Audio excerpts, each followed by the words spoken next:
Vice President Mike Pence was in South Florida where he paid a visit to the Church by the Glades in Coral Springs. The morning service, however, caused some controversy among some churchgoers. Local 10 News reporter Ian Margol, he's live in Coral Springs to explain. Ian. Yeah, these parking lots are empty now, but they were full earlier this morning. People just trying to get a glimpse of the vice president who promised his visit would be about religion and not about politics.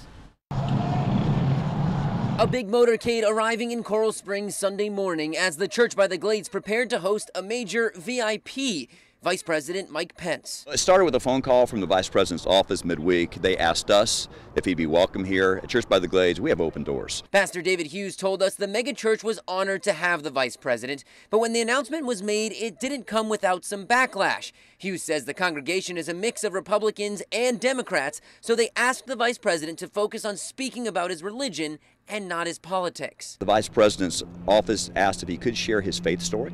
As long as it wasn't something political, I'm open for that as well. And for the most part, that is what the Vice President did, though he did take some time to defend President Trump, calling him one of the most considerate people he had ever met. Then, after the service, he tweeted, quote, "Blessed to have the opportunity to worship with the friendly faces at Church by the Glades. Thank you for the warm welcome." But some people outside of the church weren't nearly as warm. Dozens of protesters gathering across the street to speak out against the Vice President. I'm here to protest Mike Pence and the administration that he is working with. I can't stand that they want to take my country apart.